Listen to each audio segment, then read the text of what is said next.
Sebelum kita mengenal lebih jauh apa itu komunikasi interpersonal dalam pembelajaran, maka kita harus tahu dulu dong apa itu pengertian komunikasi. Komunikasi adalah proses penyampaian pesan atau informasi dari satu pihak kepada pihak yang lain.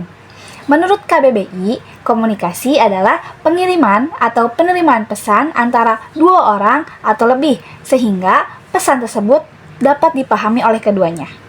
Jadi, komunikasi adalah proses pesan antara si pengirim pesan dan si penerima pesan yang ingin disampaikan dan melibatkan dua orang atau lebih sehingga pesan tersebut dapat disampaikan. Nah, setelah pengertian komunikasi, lanjut yaitu ada pengertian interpersonal. Interpersonal adalah komunikasi atau hubungan antara dua orang atau lebih dan seni berketerampilan berkomunikasi dengan orang lain.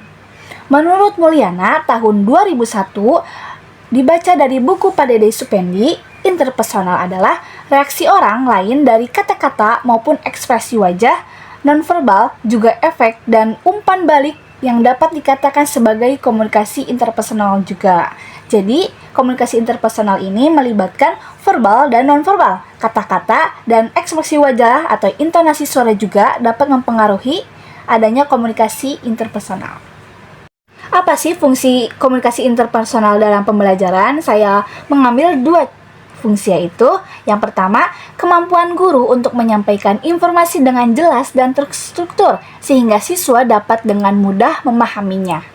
Tentu saja, guru yang berbicara dengan jelas dan paham sehingga siswa berimajinasi membayangkan, memahami apa yang dikatakan guru tersebut, dan akan ada umpan balik dari siswa itu, baik bertanya ataupun berdiskusi sama guru tersebut. Nah, komunikasi interpersonal pun sudah sampai pada tujuannya, yaitu tenaga pendidik atau guru tersebut dan peserta didik atau siswa tersebut dapat paham dan tahu tujuan dari materi yang dibahas oleh guru. Fungsi komunikasi interpersonal yang kedua yaitu guru harus peka atau perhatian penuh terhadap siswa yang bertanya atau menambahkan ide-ide agar menciptakan lingkungan yang inklusif dan membuka kesempatan bagi partisipasi yang lebih efektif lagi.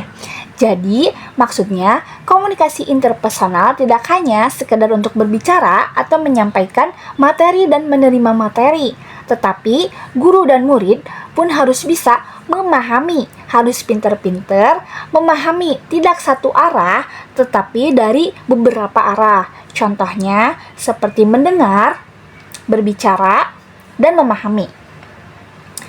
Memahami tidak hanya dari materi saja, tetapi bisa memahami situasi atau keadaan dari guru tersebut atau murid itu tersebut.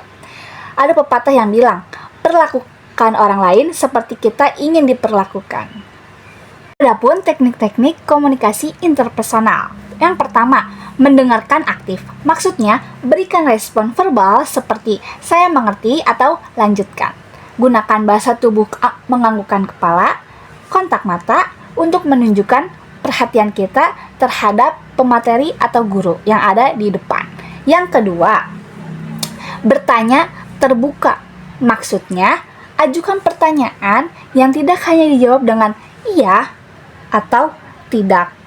Contohnya, seperti apa sih pendapatmu tentang materi ini atau bagaimana cara kamu menyelesaikan soal ini? Ini mendorong siswa berpikir kritis dan lebih terlibat dalam kelas. Yang ketiga, menggunakan bahasa tubuh yang positif. Maksudnya, tersenyum, menjaga kontak mata, menunjukkan keterbukaan dan empati. Yang keempat, mengelola emosi. Kendalikan emosi agar tidak mengganggu komunikasi. Yang keenam, menggunakan metafora atau cerita. Maksudnya, menjelaskan konsep sulit dengan cerita atau analogi yang sederhana atau pengalaman dari guru tersebut agar siswa dapat memahaminya. Nah, ini membantu siswa tuh memahami materi dengan lebih mudah dan relevan. Yang ketujuh, menyederhanakan bahasa. Gunakan kata-kata sesederhana dan hindari istilah teknis yang sulit dipahami oleh peserta didik. Nah, pastikan pesan yang disampaikan jelas dan mudah dimengerti. Nah, teman-teman, tadi saya sudah menjelaskan 3 poin. Yang pertama yaitu pengertian komunikasi, Terus sama pengertian interpersonal. Yang kedua, fungsi komunikasi interpersonal dalam pembelajaran. Yang ketiga, teknik komunikasi interpersonal dalam pembelajaran yang efektif itu seperti apa. Nah, mungkin cukup sekian yang bisa saya sampaikan mengenai komunikasi interpersonal dalam pembelajaran. Mohon maaf apabila banyak kesalahan atau kekurangan. Kesalahan datangnya dari saya pribadi dan kesempurnaan hanya milik Allah Subhanahu wa taala. Wassalamualaikum warahmatullahi wabarakatuh. Bye bye.